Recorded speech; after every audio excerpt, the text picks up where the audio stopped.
আয়তলেখ অঙ্কনের জন্য হচ্ছে ৩টি কলামের প্রয়োজন। ১ নম্বর হচ্ছে শ্রেণীব্যক্তি, ২ নম্বরে অবিচ্ছিন্ন শ্রেণীব্যক্তি আর ৩ নম্বর হচ্ছে গণসংখ্যা। শ্রেণীব্যক্তি আর হচ্ছে গণসংখ্যা এই ২টা প্রশ্ন উল্লেখ থাকবে। অবিচ্ছিন্ন শ্রেণীব্যক্তি এটা আমাদেরকে করতে হবে।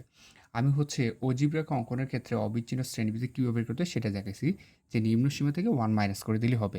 কিন্তু আয়তলেখ অঙ্কনের জন্য অবিচ্ছিন্ন শ্রেণীব্যক্তি ওইভাবে বের করা যাবে না।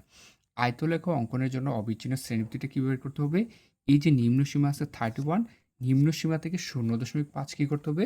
বিয়োগ করতে হবে। এই যে 31 মাইনাস 0.5 তাহলে কত থাকতেছে? এই যে 30.5, এই যে 30.5।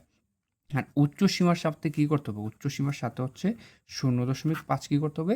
যোগ করতে হবে। তার মানে 40 র সাথে যদি আমি 0.5 যোগ করি তাহলে পাচ্ছি কত? 40.5।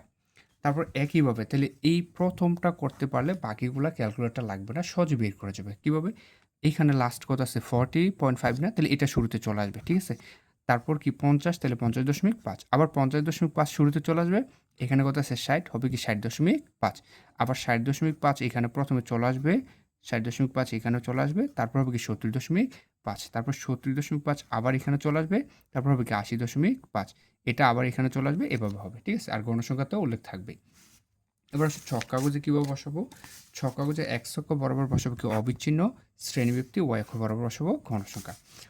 আয়তলেখ অঙ্কনের জন্য আমরা হচ্ছে 35.5 থেকে এই মানগুলো নেব, কেমন? প্রথমটা নিম্ন সীমার, বাকি সবগুলো হবে উচ্চ সীমা। 30.5 এর পূর্বের যে সংখ্যাগুলো আছে এগুলো বোঝানোর জন্য আমরা কী করবো? এখানে একটা ছেদ চিহ্ন ব্যবহার করবো। তারপর প্রথম শ্রেণীর নিম্ন সীমা, তারপর হচ্ছে বাকি সবগুলো শ্রেণীর উচ্চ সীমা বসাবো। তার মানে কত বসাবো? 30.5। তাহলে এখানে কী লিখবো? 30.5। তারপর এখানে কী লিখবো?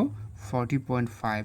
তারপর হচ্ছে কি 50.5, 60.5, তারপর এখানে হবে 70.5, 80.5, 90.5, তারপর হচ্ছে কত? 100.5, ঠিক আছে?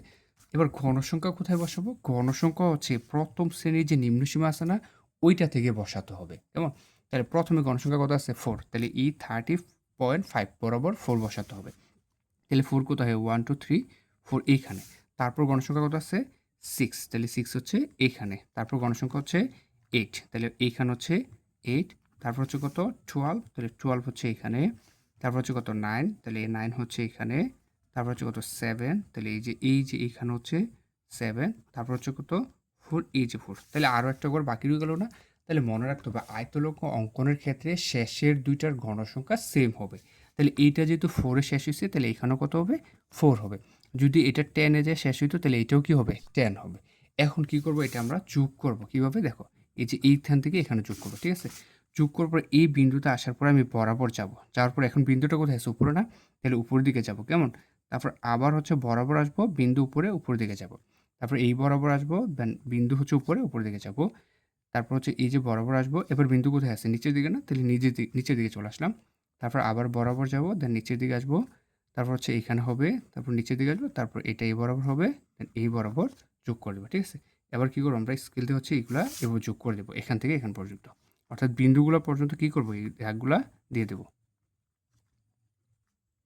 এবার এই ঘরটা হচ্ছে কী করবো? আমরা পেন্সিল দিয়ে পূরণ করে দেবো। পরীক্ষা হচ্ছে এগুলা সবগুলা পেন্সিল দিয়ে লিখতে হবে। আমি হচ্ছে বোঝানোর জন্য কলম দিয়ে আঁকছি, কেমন? যদি এই ভিডিওর মাধ্যমে আয়তলেখ কীভাবে অঙ্কন করতে হয় এটা ভালোভাবে বুঝতে পারো, আশা করি এটা বুঝতে পারছো। তারপর যদি কারো কোথাও প্রবলেম হয় কমেন্টে জানাবা। আর ভিডিওটি ভালো লাগলে পেজটি ফলো করার অনুরোধ থাকবে।